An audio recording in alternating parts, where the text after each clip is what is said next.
Hello and welcome to Castle Combe for the opening round of the 2015 Castle Combe Karting Championship. Yes, and we've had an amazing turnout of 42 drivers for this first round, which will hopefully make some great racing. So for the first semi-final, it's Zach Venn on pole, alongside him is Ben Winter, Carl Lynch and Rob Carslaw row 2, with Chris Hawkins and Kirsten McKellen completing the field. Zach Venn and Ben Winter both got away well. Zach had the inside line and was able to maintain the lead, while Kirsten McKellen was able to dive up the inside to take fourth. Carl Lynch challenged Ben Winter, which gave Zach Venn a bit of a break. Rob Carslaw darted to the inside, taking fourth, but ran a bit wide, giving Chris Hawkins the chance to get the cutback and move into fourth position. Out in front though, Zach Venn had opened out a healthy lead and went on to take the win. Ben Winter came through in second place, with Carl Lynch third. So for the second semi-final, we have Ed Bars on pole position, James Combe in second, Jamie Higgins and Lee Clifford on the second row, and Ash Weston completing the field. Ed Bars got a brilliant start, converting pole position into the lead. Jamie Higgins had a look up the inside into the first corner, but James Combe held on to second place.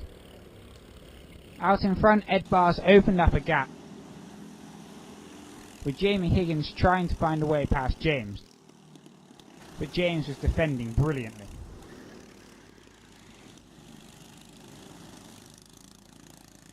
Jamie was pushing really hard when a gap appeared. He went for it, but James was just able to hold on.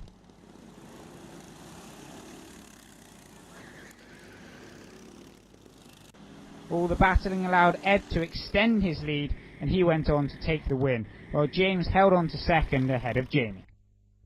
On to the third semi-final, and James Paramore is on pole, Theo John alongside him on row 1, Carl Barnes and Oliver Keats row 2, Philip Rogers is on the third row. Well, James Paramore and Theo John both got away very nicely. Theo tried to hang on around the outside, but Paramore held him off. Carl Barnes was able to take advantage and he moved up into second place. The leading trio started to make a break, while Oliver Keats made a small mistake as he tried to hang on. James Paramore and Carl Barnes broke away from Theo, but it was Paramore who held on to take the win.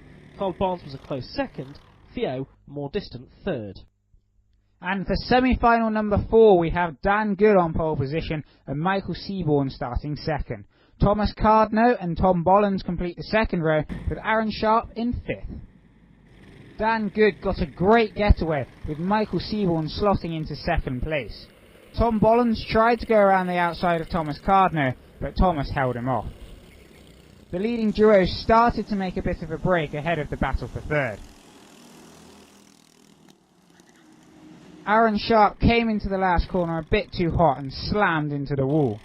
On the other side of the track, Michael Seaborn hit the wall, spinning out of second place.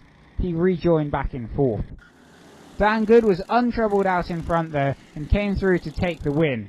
Thomas Cardno came through in a very respectable second, with Tom Bollins third. Time now for the fifth semi-final, which has Hugh Hegarty on pole position and last year's Masters champion Tim Janes next to him. Row 2 is Mark Janes and David Leonard. The third row on his own is Bob Honeysett. Everybody made a pretty decent start and maintained their starting positions, which meant that Hugh Hegarty led into the first corner.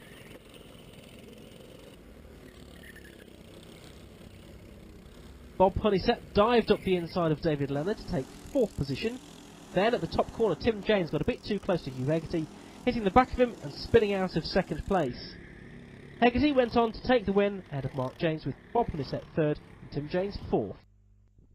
And for the sixth semi-final, we have Alex Kite on pole position, Craig Rogers second, Adam Vince third, Ross Robertshaw fourth, and Stephen Arnold in fifth. Alex Kite got a pretty good start to convert pole into the lead. Adam Vince got away slowly, which allowed Stephen Arnold into fourth, who then dived at the inside of Ross Robertshaw to take third.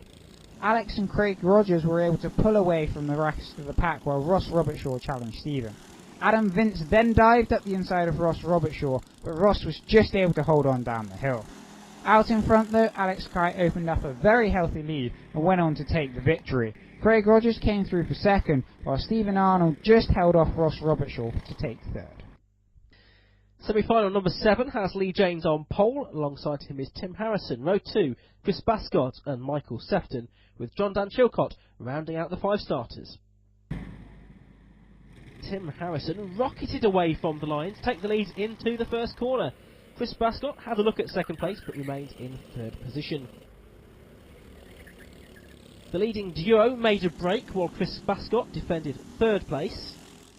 Then Leigh Janes got the run on Tim Harrison, diving up the inside into the chicane to take the lead. Michael Sefton mirrored the move to take third as well. Leigh Janes was able to open up the gap and went through to take a win ahead of Tim Harrison and Michael Sefton.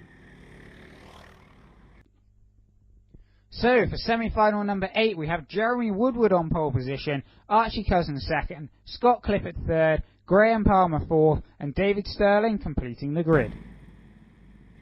Jeremy Woodward and Archie Cousins both got away very well, but Jeremy was able to hold on to the lead, with Archie settling into second. The leading duo were making a break ahead of Scott Clifford in third, who was defending from Graham Palmer. Graham Palmer was challenging Scott for third, but wasn't able to make a move. Archie pushed Jeremy the whole way, but Jeremy held on to take the win, with Archie taking second, while Scott Clifford just held on to third, ahead of Graham Palmer.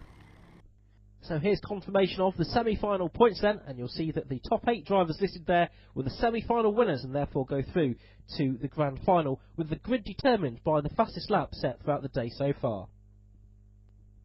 Thank you very much for watching, and see you for the final. Into the night, I raise my hand to the fire, but it's no use, 'cause you can't stop it from shining through. It's true, baby, let the light